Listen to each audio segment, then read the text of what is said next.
Hello and welcome to the News Minute. I'm Dhanya Rajendran.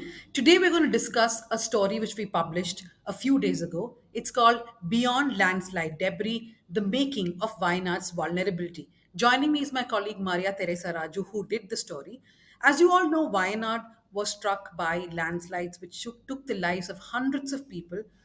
Thousands of people have been displaced, and the government of Kerala is still deciding how to accommodate, how to rehabilitate these people. Maria spent a week in Wayanad. Now, for reporters, when a tragedy happens, all of us rush there. We do as many stories possible of people who are stuck inside, of rescue mission, of deaths, of what families are going through, and then we retreat. Now, this is when we at the News Minute believe that the next set of reporting has to begin, where the immediate event is over. Everyone has sort of moved on, and we have to look at what caused the event, what are the questions before us, what are the answers, and what are those questions without the answers. So that's what Maria tried to do in her story. I recommend that all of you go to the site.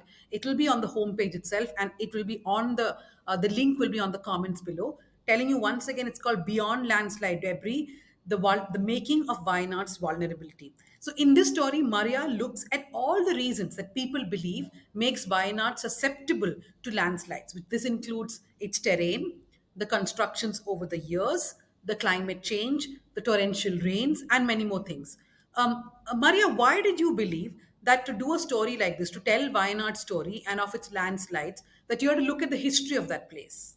Hi, Danya. So, whenever a landslide or any natural disaster of this scale or a small scale strikes, we first look for easy answers. Oh, it could be excessive rain. Oh, it's climate change. There's nothing we could do about it. Or there's construction. Or there's this large building there. That is what caused it. We look for easy answers, or we look for one answer. But when I arrived in Wayanad and after speaking to people, what I realized is it's not one simple answer that can explain the landslide. There are numerous reasons, including geological features of Wayanad, its history, how the people came to settle there, climate change, too. A lot of factors that came together and caused a tragedy of this scale.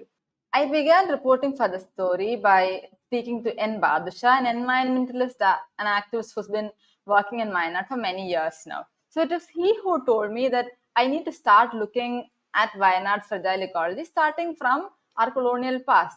It was the British who converted Wayanad's untouched tropical evergreen forest, the untouched tropical evergreen forest in the Western Ghats region of Wayanad, to tea and cardamom plantations. So he explained to me how the mountain tops would be left untouched; they would still remain forest. Then the British set up cardamom plantations, and below that the tea plantations across the hills in the Western Ghats in Wayanad. He told me how when these forests were converted into plantations, all these huge centuries-old trees were cut down, and eventually that led to loosening of the soil, and that can be seen as the first step towards the tragedy that we saw recently.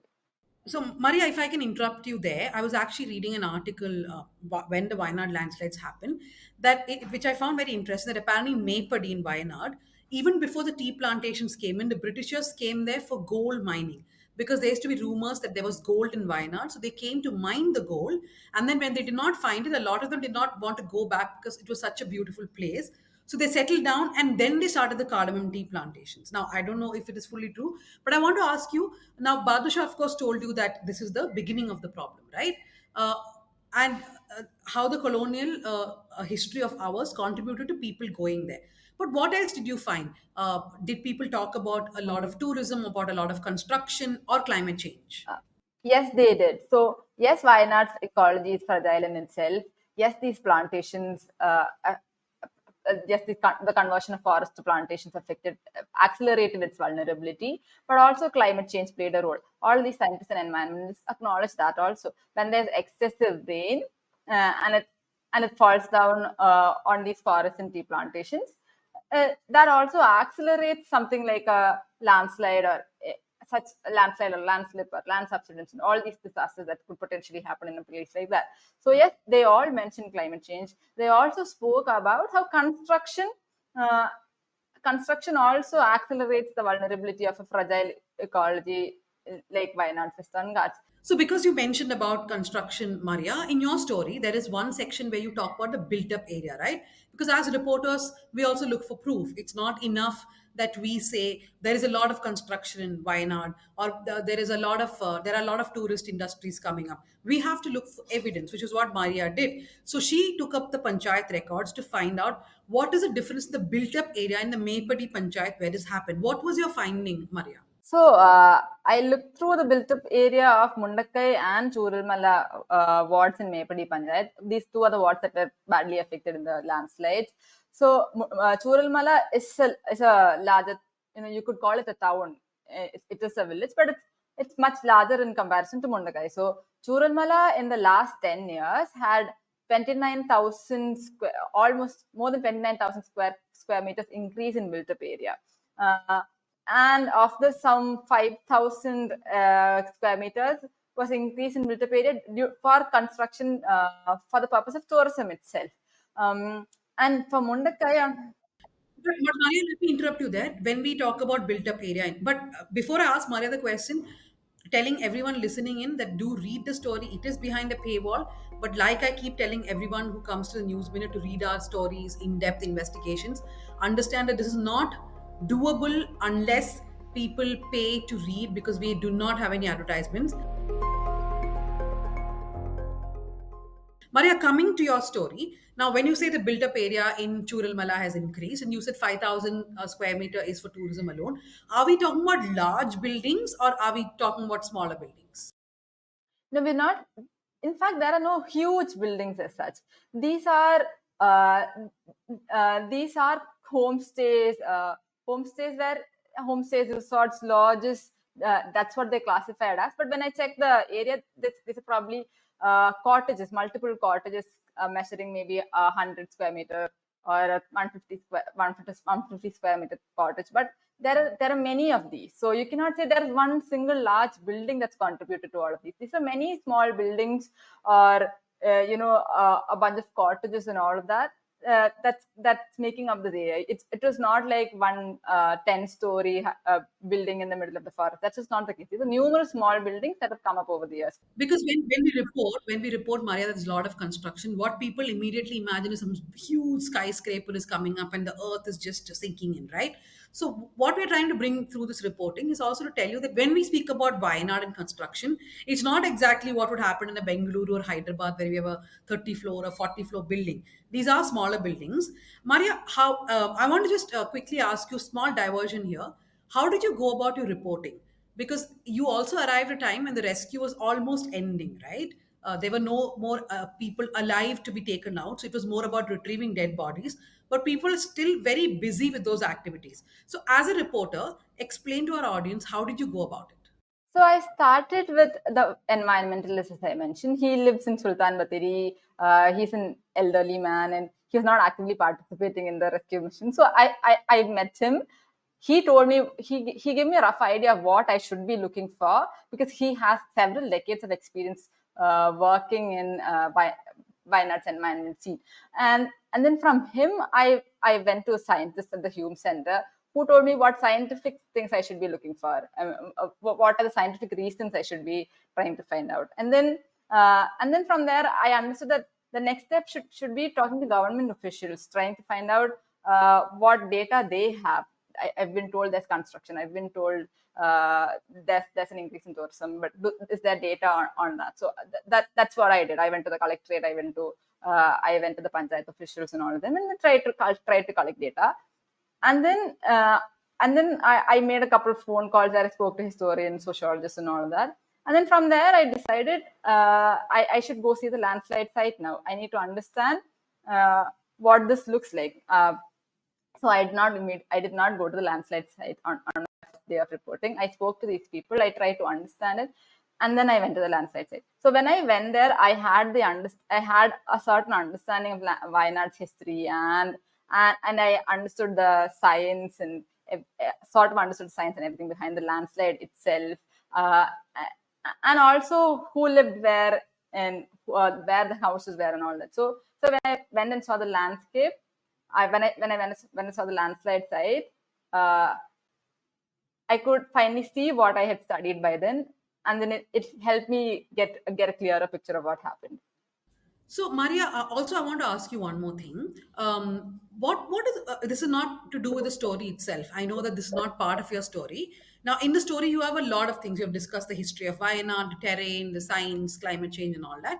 But what were people on the ground talking about? Now, every time a landslide happens, everybody rushes to Madhav Gadgil and asks him, why has your report not been implemented? There are 100 discussions.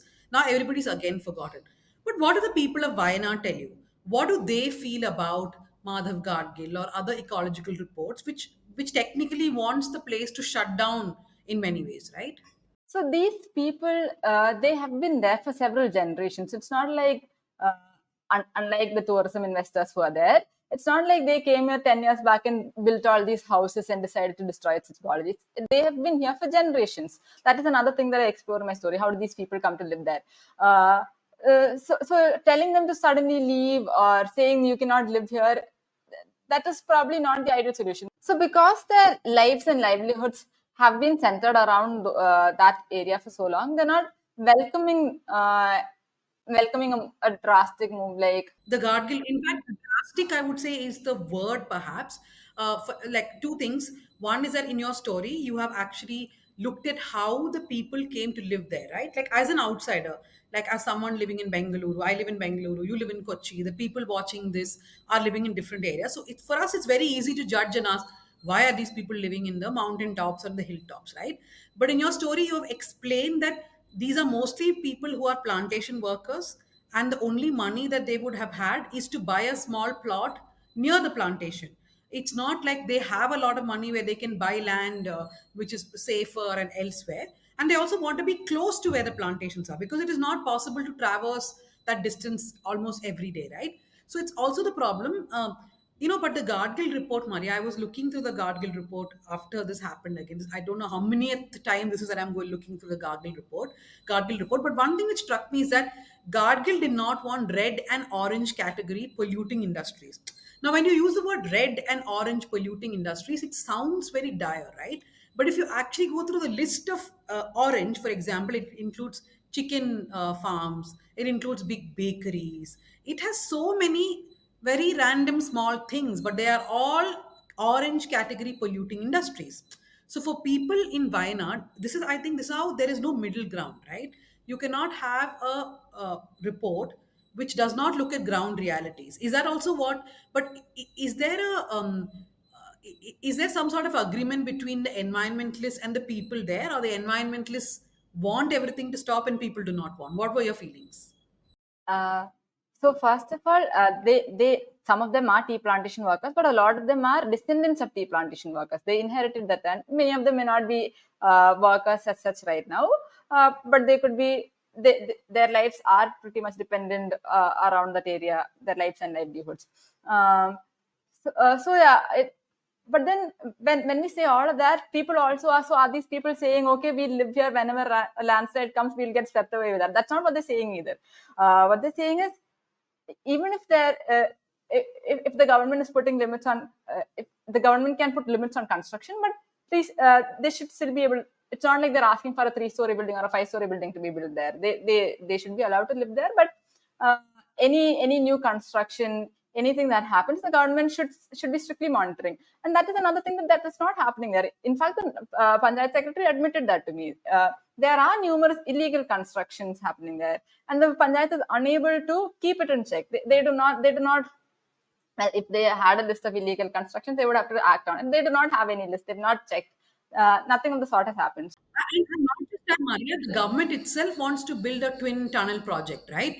Which many people have warned could unleash more damages than these houses. Yeah. So instead of saying these people should shift, or we should look at how none of these things have been talked about or thought about before this landslide happened. The Panchayat could have checked all the illegal construction. It is not an impossible task. They could have kept a tab of what they could have given out instructions for what sort of building can come there. No, clearly, for example, Maypadi, even in the Gargill report, and I think in Kasturangan report also, is looked at one of the most ecologically sensitive places, right? So that is somewhere the government should have focused, the local government and the state government should have focused so that more buildings do not come up. But they did allow that, which is why now the landslide may have happened because of natural causes of rain and the rock has a certain structure and all that. But the fact that it ended up killing so many people is because so many people were allowed to live there. That's the question before us, right? Yeah, yeah, and the people there are genuinely confused what to do, because where do they go if they move to another place, or if they shift to another place? What guarantee do they have that another landslide would not strike there? Uh, so it's the government that needs to think about what can be constructed and where, and the people need to be told. The people they do not have the scientific know-how to know what building can be built where, how large a building can be, what sort of construction can be done. It is the government that should form a policy and tell them what can be done.